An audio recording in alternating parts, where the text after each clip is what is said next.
नमस्कार साथियों, इसके पिछले वीडियो में हिंदी ग्रामर में वर्ण की बेसिक जानकारी लगभग में हम बता दिए थे।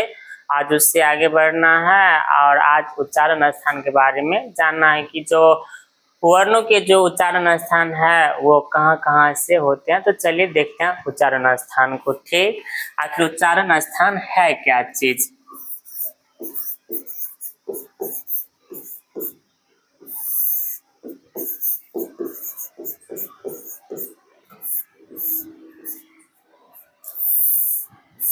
देखिए, वर्ण हमारे मुंह से किसी एक अंग से टकराने से नहीं निकलते हैं। विभिन्न वर्ण है वो अलग अलग जगहों से हमारे मुंह में टकराते हैं, उसके बाद वो हमारे मुंह से बाहर आते हैं। ठीक ना। तो परिभाषा क्या दिया जाता है उच्चारण स्थान का? क्या जो जिस भी वर्ण का उच्चारण जिस विशेष अंग के टकराने से प्राण वायु जो हमारे निकलते हैं, मतलब कि प्राण वायु क्या चीज, यहाँ कंठ से जो हवाएं निकलती है वो हमारे मुंह के जिस भी अंग से टकराते हैं और वहां से जिस वर्ण का उच्चारण होता है उसी को उस वर्ण का क्या कहते हैं?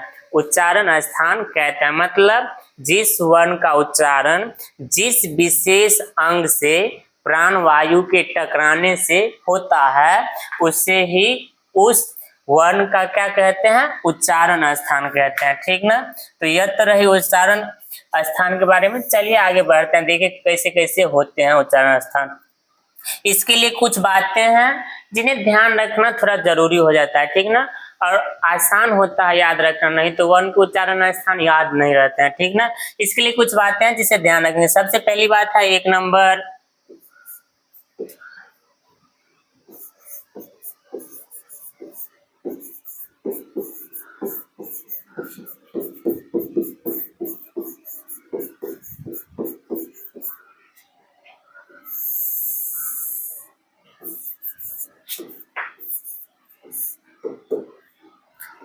देखिए ये लिखा हुआ लगता है कि जो बहुत बड़ा है, लेकिन बहुत बड़ा नहीं है। चलिए समझते हैं क्या चीज है। इसके शुरुआत में कौन सा अक्षर है? ये है आपका अ। तो आप पढ़े होइएगा, ये यहाँ पर मूल स्वर वर्ण है। तो पहला अक्षर जो है उसका मूल और दीर्घ दोनों लेंगे। फिर देखिएगा यहाँ पे अ है तो कहेंगे अ, और इसी के साथ में बोलेंगे क्या चीज? आ। तो अ आ, और बोलेंगे कु। कु मतलब इससे पहले पढ़े हुएगा स्पर्श व्यंजन वर्ण कितने होते हैं? 25 है। उसमें से क वर्ग, च वर्ग, ट वर्ग, प वर्ग आते हैं। तो कु मतलब समझेंगे क वर्ग। ठीक ना। कु मतलब क्या चीज? क वर्ग। क वर्ग के मतलब क्या होंगे? क ख में जितने सारे हैं वे सभी आएंगे इसमें। ठीक ना। क वर्ग में कौन कौन से आएंगे? जितने हैं वे सभी आएंगे यहाँ पे। ठीक ना। क वर्ग हुआ, उसके आगे क्या है? ह है। तो लिखेंगे हम क्या चीज? ह। और यहाँ जो लिखा हुआ ना, यहाँ लिखा हुआ है विसर्जिया। ठीक ना। लेकिन यहाँ विसर्जिया नहीं लिखा है, यहाँ संधि होके ना यहाँ जो है यह जो आ गया है, यहाँ लिखा गया है विसर्ग। क्या चीज? विसर्ग। विसर्ग क्या कहते हैं पता होगा? विसर्ग को क्या कहा जाता है? अयोगवाह कहा जाता है। मतलब यह ए ऐ के जो अंत में आता है उसे ही क्या कहते हैं? विसर्ग कहते हैं। तो आप जरा सुनिएगा, अ तो बोले तो अ आ दोनों, कु है तो क वर्ग पूरा, क ख ग घ अंग, फिर ह है तो ह और साथ में विसर्ग है। इन सब का उच्चारण कहाँ से होता है? कंठ से। कहाँ से उच्चारण होता है? कंठ से होता है। ठीक ना। इन सब का उच्चारण कहाँ से होता है? कंठ से होता है। तो ये इतना बड़ा लिखा हुआ है, बस हो गया, और कोई खास चीज नहीं है। तो इसको पढ़ेंगे क्या? अकुह विसर्जिया नाम कंठ। क्या पढ़ेंगे?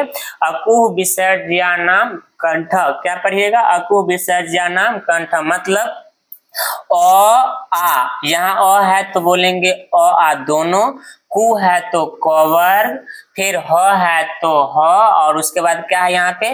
विसर्ग। इन सब का उच्चारण कहाँ से होता है? कंठ से। सब का उच्चारण कहाँ से होता है? कंठ से होता है। इसलिए इसे जो है ना कंठ से होता है, इसलिए कौन सा वर्ण कहिएगा? कंठ वर्ण। कौन सा वर्ण कहा जाता है? कंठ वर्ण कहा जाता है। कौन सा वर्ण कहा जाता है? कंठ वर्ण कहा जाता है। तो इन सब वर्णों का अ आ और क ख ग घ अंग ह और विसर्ग का जो है उच्चारण स्थान कहाँ से होता है? कंठ से। इसलिए इसे कौन सा वर्ण कहते हैं? कंठ वर्ण कहते हैं। कौन सा वर्ण कहिएगा? कंठ वर्ण कहेंगे। इसके लिए इतना याद रखने से अच्छा है कि जो एक वर्ड याद रखा जाए, अकुह विसर्ज निया नाम कंठ, मतलब अ आ क वर्ग, फिर क वर्ग बोले तो वही क ख, ह और विसर्ग का उच्चारण कहाँ से होता है? कंठ से होता है। इसलिए इसे कौन सा वर्ण कहते हैं? कंठ वर्ण कहते हैं। ठीक ना? तो यह रही पहली बात। इसके बाद आता है सेकेंड नंबर। ओ आ के बाद कौन से अक्षर आते हैं? तो ओ आ के बाद आता है हर्षी दीर्घ। देखिए लिखते हैं उसके आगे, एक इससे आगे होता है इचू यसा नाम तालु। इचू यसा नाम तालु, इसका क्या है? इचू यसा नाम तालु का जैसे ऊपर में अ था तो अ आ दोनों हुआ, उसी तरह यहाँ से देखेंगे हर्षी है तो हर्षी और दीर्घी दोनों, हर्षी दीर्घी दोनों। जैसे वहां पर क वर्ग था वैसे यहाँ चू, चू मतलब क्या लिखेंगे? चौवर्ग। चू मतलब चौवर्ग। चौवर्ग मतलब क्या हुआ?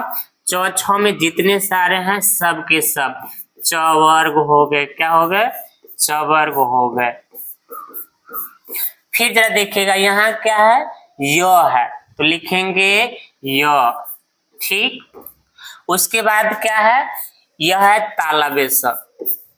इसको कौन से स बोलते हैं? तालव्य स। इन सब का उच्चारण कहाँ से होता है? तालु से। कहाँ से होता है? तालु से होता है। ठीक ना? तो इसको क्या पढ़ेंगे? इचू यसा नाम तालु। इचू यसा नाम तालु। क्या कहिएगा? इचू यसा नाम तालु कहेंगे। इचू यसा नाम तालु में क्या हुआ? पहला अक्षर है हर्षी तो हर्षी दीर्घी दोनों हुआ। फिर चू मतलब चवर्ग पूरा हो गया, मतलब चौ छ ज झ य हुआ। फिर उसके बाद यह है तो यह, और इसको क्या कहिएगा? तालव्य स। ठीक ना? उच्चारण इसका कहाँ से होता है? तालु से। तो इन सब वर्णों से कंठ से हुआ तो कंठ वर्ण, और तालु से हुआ तो इसको कौन सा वर्ण कहिएगा? तालव्य वर्ण। कौन सा वर्ण? तालव्य वर्ण। कौन सा वर्ण कहिएगा? तालव्य वर्ण कहेंगे। कौन सा वर्ण कहिएगा? कंठ से होगा तो कंठ वर्ण, तालु से हुआ तो तालव्य वर्ण। इसलिए बताइए तो इस जो है स को कौन सा स पढ़ा जाता है? तालव्य स। कौन सा स है यह? तालव्य स है। ठीक ना? तो इचू यसा नाम तालु, इसको क्या पढ़िएगा? इचू यसा नाम तालु। हर्षी दीर्घी चवर्ग य और तालव्य स का उच्चारण कहाँ से होता है? तालु से। इसलिए इसे क्या कहिएगा? तालव्य वर्ण। क्या कहिएगा? तालव्य वर्ण कहेंगे। ठीक ना? इससे आगे चलिए अब 3 नंबर। 3 नंबर होता है चौथा के बाद कौन सा आता है? टठ। तो आप देखते हैं उसका होता है री टूर सा नाम मूर्धा। क्या होता है? रिटूरसा नाम मूर्धा। क्या कहिएगा? रिटूरसा नाम मूर्धा। इसको समझते हैं। पहला अक्षर क्या हुआ? री, तो बोलेंगे री। फिर उसके बाद ट, तो उसमें हुआ च वर्ग, तो इसमें होगा टू, मतलब कौन सा वर्ग? ट वर्ग। कौन सा वर्ग? ट वर्ग। मतलब ट ठ ड ढ और न। और पता रहे यह इस ढ के नीचे क्या होता है? बिंदु नहीं होता है। ढ के नीचे जब बिंदु हो जाता है तो वो द्विगुण वर्ण होता है, एक साथ दो दो जो है उच्चारण अपने साथ लेके आता है, इसलिए। ठीक। फिर उसके आगे है र, तो हुआ र, और फिर उसके बाद क्या है? ये स। इस स को कौन सा स कहते हैं? मूर्धन्य स। तो बताइएगा री ट वर्ग र और स का उच्चारण स्थान कहाँ से होता है? मूर्धा से। कहाँ से? मूर्धा से होता है। ठीक ना? तो इसलिए मूर्धा से होता है, इसलिए इसे कौन सा वर्ण कहिएगा? मूर्धन्य वर्ण। कौन सा वर्ण? मूर्धन्य वर्ण कहेंगे। कौन सा वर्ण कहिएगा? मूर्धन्य वर्ण कहेंगे। कौन सा वर्ण कहिएगा? मूर्धन्य वर्ण। इसको पूरा क्या पढ़ना है? ऋतुर्सानाम मूर्धा। क्या पढ़िएगा? ऋतुर्सानाम मूर्धा। ऋतुर्सानाम मूर्धा मतलब क्या हुआ? री ट वर्ग, फिर हुआ इधर र, और यह इस कौन सा हुआ? मूर्धन्य स। मूर्धा से होता है इसलिए इसे कौन सा वर्ण कहते हैं? मूर्धन्य वर्ण कहते हैं। ठीक ना? तो मूर्धा से जिस भी वर्ण का उच्चारण होता है उसे कौन सा वर्ण कहते हैं? मूर्धन्य वर्ण कहते हैं। ठीक ना? तो ये हो गया कौन सा? मूर्धा वाले हो गए। अब दो चीज होता है कि मुंह के अंदर मूर्धा और तालु है क्या? तो आप भी थोड़ा सा बोल के देखिएगा। च छ पढ़िए तो च छ ज झ। आप देखिए कहाँ जाता है जी? आपका जी नीचे जाएगा, तो नीचे वाला भाग तालु हो गया। जरा बोलिए तो टो ट ठ ड ढ, इसका कहाँ चला जाता है? ऊपर चला जाता है, तो उसको क्या कहेंगे? मूर्धा कह देंगे। ठीक ना? तो यही होता। तो री ट वर्ग र और मूर्धन्य स का उच्चारण कहाँ से होता है? मूर्धा से होता है। कहाँ से? मूर्धा से होता है। ठीक ना? अब आगे देखिए, 3 हो गए। अब 4 नंबर ट के बाद आता है कौन सा? त थ। अगला होता है लिरी तुल सा नाम। क्या होता है? लिरी तुलसा नाम दंता। लिरी तुलसा नाम दंता। इसका क्या हुआ? लिरी, लिरी जो है ना, जैसे बताए थे ना कि जो हिंदी व्याकरण के हिसाब से स्वर वर्ण कितने होते हैं? 11, जबकि संस्कृत व्याकरण में कितने हो जाते हैं? 13। तो उसी में से एक क्या आ जाता है? लिरी आ जाता है। ठीक ना? तो लिरी तू मतलब क्या होगा? तो वर्ग। तू मतलब तो वर्ग हुआ। तो वर्ग मतलब क्या हो गया? तो थ द ध और न। फिर उसके बाद क्या है? लो। ये रहा आपका लो। फिर उसके बाद क्या है? स।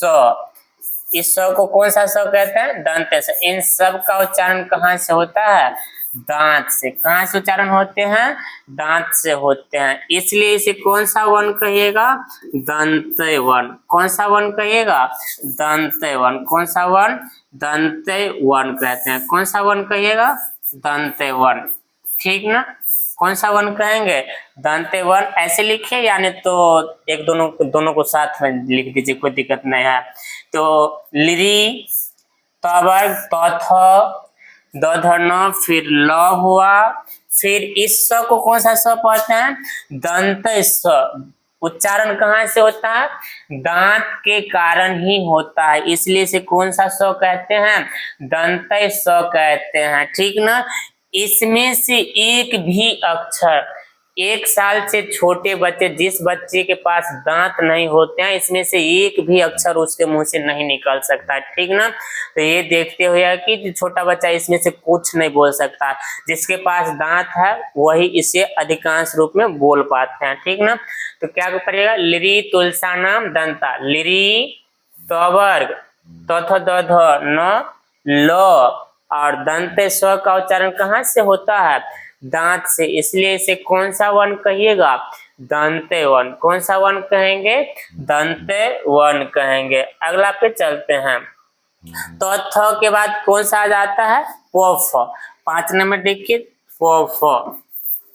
ठीक, ये होता है उपपद मान्या नाम। उपपद मान्या नाम ओष्ठो। उपपद मान्या नाम ओष्ठो। क्या होता है? उपपद मान्या नाम ओष्ठो। जरा देखिएगा, इसके शुरुआत में क्या है? हर्षु। तो हर्षु दीर्घु दोनों। हर्षु दीर्घु क्या चीज? दोनों। हर्षु दीर्घु दोनों। फिर यहां से है पु। पु मतलब प वर्ग। पु मतलब प वर्ग। और फिर संस्कृत में ही एक अक्षर का यूज किया जाता है संकेत का, उसे क्या कहते हैं, पदमानीय। क्या कहा जाता है, पदमानीय कहा जाता है। तो हर्षु दीर्घु पवर्ग और पदमानीय, क्या चीज, पदमानीय। पदमानीय का उच्चारण कहाँ से होता है, इसका उच्चारण होता है होठ से। होठ कहिए या ओष्ठ कहिए, दोनों बात क्या है, एक ही है, ठीक ना। तो हर्षु हो गया, दीर्घु हो गया, पवर्ग हो गया और पदमानी, इन सब का उच्चारण कहाँ से होता है, ओष्ठ से, ठीक ना। ये जो दोनों ओठ है इससे होते हैं, ये जब सटता है तभी होता है। इसके उच्चारण में कोई भी व्यक्ति मुंह खोल के प फ बोल नहीं सकता है, ठीक ना। आप भी पढ़िएगा, पवर्ग मतलब क्या होगा, प फ ब भ अंग पूरा हो जाएंगे, ठीक ना। तो पवर्ग हर्षु दीर्घु और पवर्ग और पदमानीय का उच्चारण कहाँ से होगा, ओष्ठ से। कहाँ से होंगे, ओष्ठ से होंगे, ठीक ना। कहाँ से होता है इसका उच्चारण, ओष्ठ से होता है, ठीक। तो पवर्ग बिना मुंह खोले, यानी मुंह खोल के कोई भी व्यक्ति इसका उच्चारण नहीं कर सकता। आप भी बोलिएगा ना तो पहले दोनों होठ सटेगा, उसके बाद ही यह आवाज बाहर निकलते हैं, ठीक ना, नहीं तो निकल नहीं सकता है। तो पवर्ग का उच्चारण कहाँ से होता है, ओष्ठ से होता है। कहाँ से होता है, ओष्ठ से, इसलिए इसे कौन सा वर्ण कहिएगा, ओष्ठ वर्ण। कौन सा वर्ण कहेंगे, ओष्ठ वर्ण। कौन सा वर्ण कहिएगा, ओष्ठ वर्ण कहेंगे। कौन सा वर्ण करना है, ओष्ठ वर्ण। कौन सा वर्ण कहिएगा, ओष्ठ वर्ण कहते हैं। अच्छा ये तो लिख दिए, लेकिन इसे याद कैसे रखिएगा, ये भारी भरकम है, हमें मालूम है ये बात, आपको एग्जाम देना है, आप कैसे याद रखिएगा। तो ये थोड़ा सा मानते हैं कि थोड़ा जटिल है याद रखना, थोड़ा सा कठिन है। चलिए थोड़ा हम इसे आसान भाषा में याद रखने की कोशिश करते हैं। तो चलिए शुरू से देखते हैं कहाँ से, बताइए तो क ख का उच्चारण कहाँ से होगा, क ख बोले तो कहाँ से शुरू होंगे, क ख ग घ अंग, फिर हुआ आपका च छ ज झ य ट ठ ड ढ न, फिर त थ द ध न, प फ ब भ और क्या हो गया, म। बताइए तो इससे पहले वाले वीडियो में बताए थे, क्या बात था, जो वो था जो स्पर्श व्यंजन वर्ण जितने होते हैं, तो क ख की शुरुआत क से होते हैं, तो इसको क्या कहते हैं, क वर्ग। क्या कहिएगा, क वर्ग। इसका नाम क्या देंगे, क वर्ग। ये चौथ से शुरू होता है, तो इसको क्या कहते हैं, च वर्ग। क्या कहिएगा, च वर्ग। फिर इसको क्या कहते हैं, ट वर्ग। फिर इसका नाम त वर्ग। फिर इसको क्या कहिएगा, प वर्ग, ठीक। तो ये हो गया क ख। ये तो पहले ही बता देते, ये सब कौन सा वर्ण है, इसे वर्गीय व्यंजन वर्ण भी कहते हैं या स्पर्श व्यंजन भी कहते हैं, ठीक ना। अब बताइएगा क ख का उच्चारण कहाँ से, कंठ से। क ख का उच्चारण कहाँ से, कंठ से। कहाँ से होता है, कंठ से। फिर च छ का तालु से। कहाँ से होगा, तालु से। फिर त ठ का मूर्धा से। कहाँ से, मूर्धा से। फिर त थ का कहाँ से होगा, दांत से। कहाँ से होंगे, दांत से होंगे। और प फ का बताइए तो ओष्ठ से होगा। इसका उच्चारण कहाँ से होगा, ओष्ठ से। ये तो अभी अभी बताए हैं ऐसा। आखिर इसको हम ऐसे काहे लिखा और इसे याद रखने का आसान तरीका क्या है? तो इधर देखिएगा, आसान तरीका इधर से ध्यान रखेंगे क, च, ट, त और प। क्या याद रखेंगे? च, क, च, ट, त और प। इधर से हो गया आपका क्या? क, च, ट, त और प। इसको कहेंगे कचटतप। क्या कहिएगा? कचटतप। अच्छा बताइए तो क का अंग्रेजी क्या होता है? के। क का अंग्रेजी के। त का अंग्रेजी टी। म का एम। द का डी और ओस्ट का ओस्ट। तो इधर लिखेंगे सबको एक साथ, के टी एम, और फिर इस दो को थोड़ा सा अलग लिखेंगे, दो, के टी एम दो। केटीएम एक मोटरसाइकिल गाड़ी है, उसका नाम है, ठीक ना। तो इधर से कैसे याद रखेंगे? कचटतप। कैसे? क, च, ट, तप, और आपको जैसे याद रहे इसको याद रखिएगा, क, च, ट, तप। इधर से क्या याद रखना है? जैसे भूल गया तो केटीएम दो। सीक्वेंस याद रहना चाहिए, ठीक ना। क, ख के बाद च, छ आता है, ठीक। और इधर क्या याद रखना है? केटीएम दो। क्या याद रखिएगा? केटीएम दो। तो क, ख का उच्चारण कहाँ से? कंठ से। च, छ का उच्चारण कहाँ से? तालु से। ट, ठ का उच्चारण कहाँ से? मूर्धा से। त, थ का उच्चारण कहाँ से? दांत से। प, फ का उच्चारण कहाँ से? ओष्ठ से। और याद रखने का बस एक यह आसान तरीका है, कोई नया चीज नहीं है, ठीक ना। याद रखने का क्या है?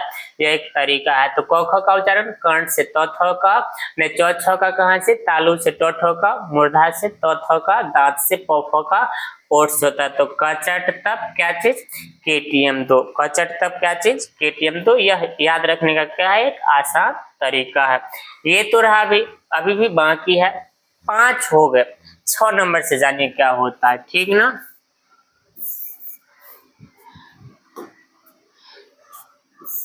6 नंबर होता है, जरा देखिएगा।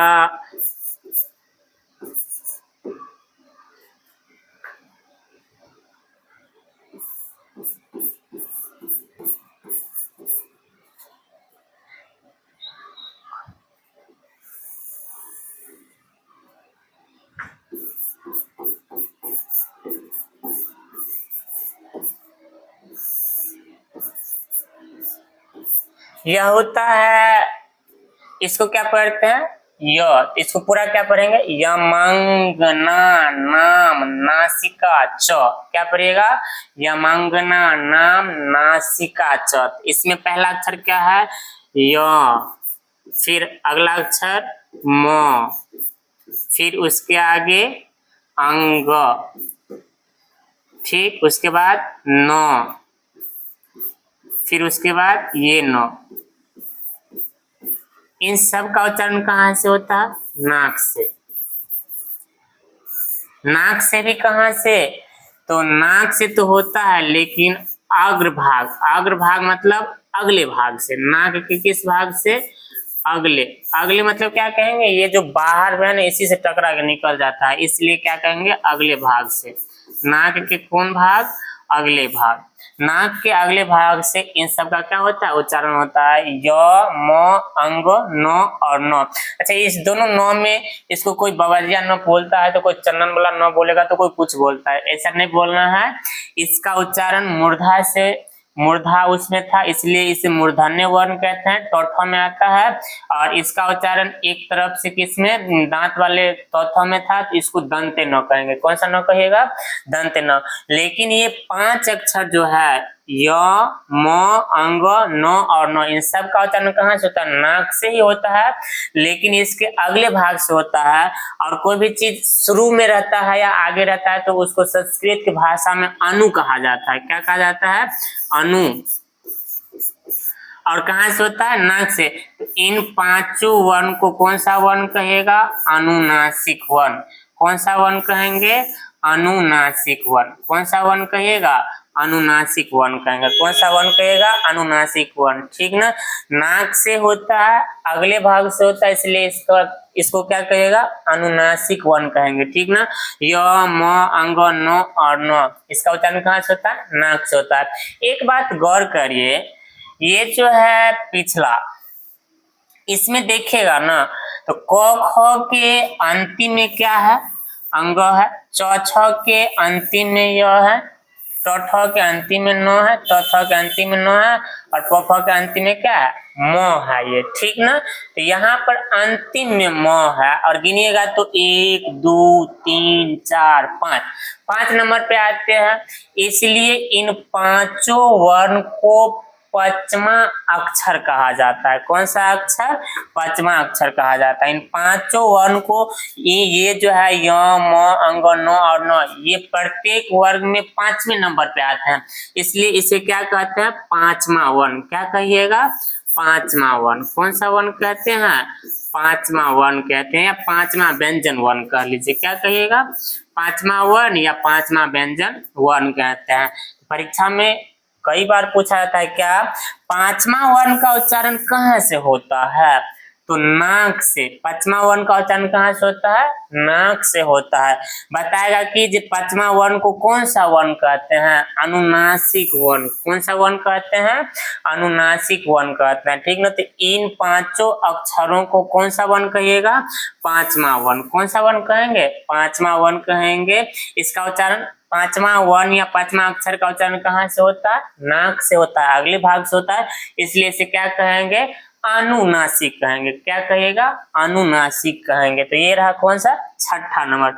अब देखते हैं 7 नंबर। कितने नंबर? 7 नंबर। 7 नंबर आ जाते हैं क्या चीज? 7 नंबर आता है आपका नासिका, नु स्वारस्य। क्या आते हैं? नासिकानुस्वारस्य। बस इतना ही है, नासिकानुस्वारस्य। इधर जरा सुनिएगा, ये लिखा हुआ क्या है? यहां से यहां तक लिखा हुआ है नासिका, ठीक ना। क्या लिखा हुआ है? नासिका। और इसके आगे जो है ये यहां तक लिखा हुआ है क्या चीज? अनुस्वार। क्या लिखा हुआ है? अनुस्वार। क्या लिखा हुआ है? अनुस्वार लिखा हुआ है। इसको दोनों साथ कर दिया, इसलिए हो गया क्या चीज? नासिका अनुस्वारस्य। क्या हुआ है? नासिका अनुस्वारस्य हो गया है, ठीक ना। तो अनुस्वार का उच्चारण, अनुस्वार बोले तो ए आई में क्या चीज? अंग। अनुस्वार मतलब क्या चीज? ए आई का अंग। और इसको भी क्या कहा जाता है? अयोगवाह। क्या कहा जाता है? अयोगवाह। अंग और वह को क्या कहते हैं? अयोगवाह कहते हैं।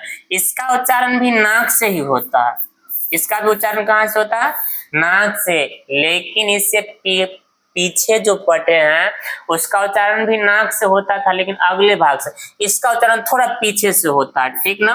थोड़ा किससे? पिछले भाग से। किस भाग से? पिछले भाग से। इसलिए उन पांचों वर्ण को सानुनासिक वर्ण कहते हैं, ठीक ना। लेकिन नहीं, सानुनासिक नहीं था, अनुनासिक कहते हैं। और अनुस्वार को क्या कहिएगा? सानुनासिक। अनुस्वार को क्या कहा जाता है? सानुनासिक वर्ण। कौन सा वर्ण? सानुनासिक वर्ण। कौन सा वर्ण कहिएगा? सानुनासिक वर्ण। क्या चीज? सानुनासिक वर्ण। काहे? तो इसे का उच्चारण थोड़ा सा पीछे से हो जाता है, पीछे में ये हवा टकराता है, उसी से बाहर यह निकल जाता है, ठीक ना। अनुस्वार का उच्चारण कहाँ से होता है? नाक से ही होता है और पिछले भाग से होता है, इसलिए इसे क्या कहते हैं? सानुनासिक वर्ण कहते हैं, ठीक ना। तो कभी कभी यह भी पूछा जाता है कि निम्नलिखित में कौन अनुनासिक वर्ण नहीं है? तो ऑप्शन में क्या रहता है? अनुस्वार। अनुस्वार न तो अनुनासिक वर्ण है, न ही यह पांचवा अक्षर है। पांचवा अक्षर में सबके अंतिम वाले जितने भी क च ट त प में जो अंतिम वाले है उसका क्या होता है? उसे कौन सा अक्षर कहता है? पांचवा अक्षर। तो पांचवा अक्षर में कौन नहीं आता है? अनुस्वार नहीं आता है, ठीक ना। तो अनुस्वार का उच्चारण कहाँ से होता है? नाक से। अनुस्वार का उच्चारण कहाँ से होता है? नाक से होता है, ठीक ना। पांचवा अक्षर का भी होता है, लेकिन उसे कहते हैं अनुनासिक, लेकिन इसका नाम क्या है? सानुनासिक है। क्या है? सानुनासिक है। अगला चलते हैं 8 नंबर पर। 8 नंबर है आपका ए द्वैतो कंठ तालु। ए द्वैतो कंठ तालु।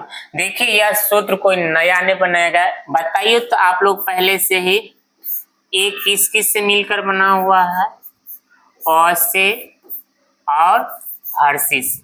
बताइएगा अ का उच्चारण कंठ,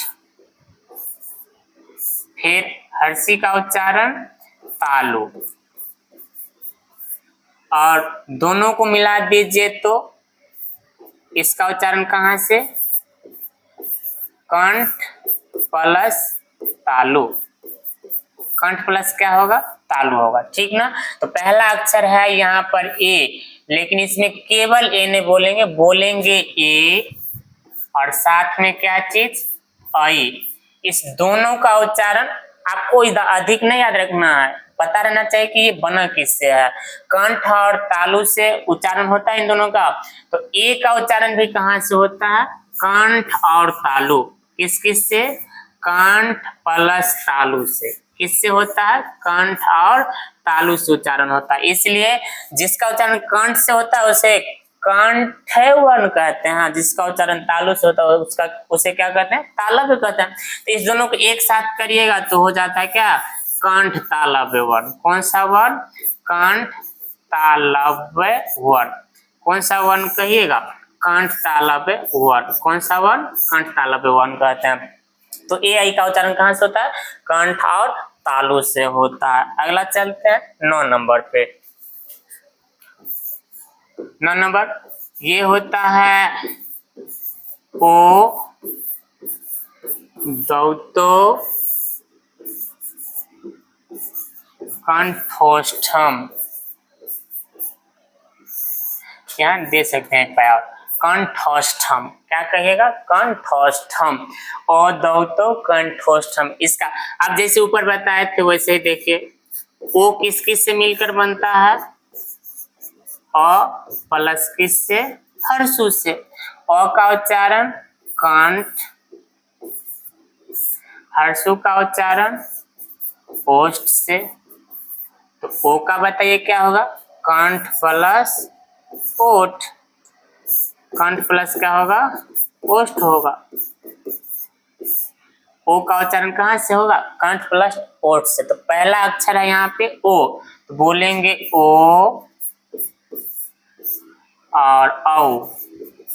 ओ और औ दोनों का उच्चारण कहाँ से होता है? कंठ प्लस ओष्ठ से। कंठ प्लस ओष्ठ से। क्या कहिएगा? कंठ प्लस ओष्ठ से। तो इन दोनों को साथ में कर लेते हैं तो इस वर्ण को क्या कहिएगा? कंठोष्ठम वर्ण। कौन सा वर्ण कहेंगे? कंठोष्ठ वर्ण। कौन सा वर्ण? कंठोष्ठ वर्ण कहते हैं। कौन सा वर्ण कहते हैं? कंठोष्ठ वर्ण कहते हैं। ओ औ को कौन सा वर्ण कहिएगा? कंठोष्ठ वर्ण कहते हैं। कंठ और कहाँ से होता है? ओष्ठ से होता है। चलते हैं अगला पे। अंतिम है 10 नंबर। ठीक ना? ये है आपका वकारस्य दंतोष्ठम। वकारस्य क्या चीज? दंतोष्ठम। वकारस्य दंतोष्ठम। इसका पहला अक्षर क्या है? व। एकमात्र अक्षर व जिसका उच्चारण दांत कहाँ और प्लस में ओष्ठ। दांत और क्या चीज? ओष्ठ। दांत और क्या? ओष्ठ। तो वह एकमात्र अक्षर ऐसा है जिसका उच्चारण दांत और किससे होता है? ओष्ठ से होता है। इसलिए इसे दंतोष्ठ वर्ण कहते हैं। कौन सा वर्ण कहिएगा? दंतोष्ठ वर्ण। कौन सा वर्ण? दंतोष्ठ वर्ण। कौन सा वर्ण कहिएगा? दंतोष्ठ। दांत और ओष्ठ से होता है इसलिए इसे क्या कहते हैं? दंतोष्ठ वर्ण कहते हैं। ठीक ना? तो ये रही उच्चारण वाली बात। एक छोटी सी बात और है जो किताबों में देखने को मिलता है। ठीक ना? और पूछा भी जाता है। तो यहाँ जो है ना उच्चारण के हमारे मुंह से निकलने वाले आवाज के दो ही रास्ते हैं, या तो मुंह के द्वारा निकलेगा या नाक के द्वारा निकल सकता है। क्या आंख से आवाज निकलेगा, कान से कभी निकलेगा आवाज, या चेहरा की ये जो अगल बगल गाल है होठ है इससे निकलेगा, नहीं निकलता है, ठीक ना। तो आवाज निकलने के दो ही रास्ते हैं, या तो मुंह से निकलेगा यानी तो कुछ हवाएं नाक के द्वारा निकलेगी। तो वर्ण के उच्चारण मुख्य तौर पर दो ही रास्तों से होता है, या तो मुख से होगा या नहीं तो नाक से होगा। तो जिस भी वर्ण का उच्चारण नाक से होता है, किससे, नाक के द्वारा। जिस वर्ण का उच्चारण कहाँ से होता है, नाक के द्वारा। जिस वर्ण का उच्चारण नाक के द्वारा होता है उसे कहते हैं क्या चीज, नासिक वर्ण। क्या कहिएगा, नासिक वर्ण। कौन सा वर्ण कहेंगे, नासिक वर्ण। क्या कौन सा वर्ण कहिएगा, नासिक, या कहीं कहीं इसको नासिक के बोल दिया जाता है। क्या कह दिया जाता है, नासिक के। क्या कह देते हैं, नासिक के वर्ण।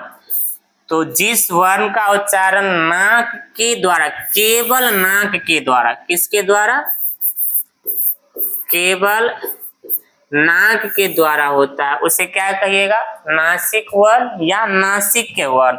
जबकि जिस वर्ण का उच्चारण केवल मुख द्वारा होता है, मुंह के द्वारा होता है, ठीक ना, उसे क्या कहेंगे, केवल मुख के द्वारा। किसके द्वारा, केवल मुख के द्वारा, मुख के द्वारा। तो उसे, जिसका उच्चारण केवल नाक से होता है उसे क्या कहिएगा, नासिक वर्ण या नासिक के वर्ण। लेकिन जिसका उच्चारण केवल मुख से होता है उसे कहते हैं निर्नुनासिक, निर्नुनासिक।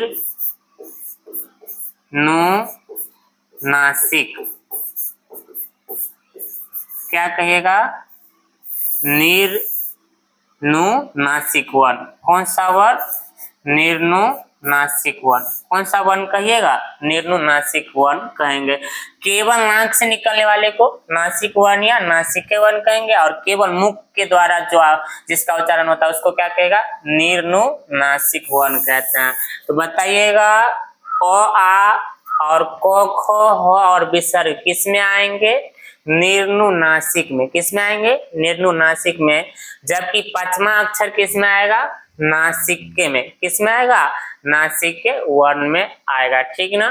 तो ये रहा वर्णों के कौन से उच्चारण स्थान। इसी को जब किताबों में पढ़िएगा या बुकों में पढ़िएगा तो एक टेबल बना के लिखा रहता है, लेकिन वहाँ याद रखना थोड़ा क्या होता है, कठिन होता है। अचानक से आपको याद नहीं रहेंगे जब तक कि आप ये विस्तार से ना पढ़े। तो ठीक है, आपको जितना याद रह पाता है रखिएगा।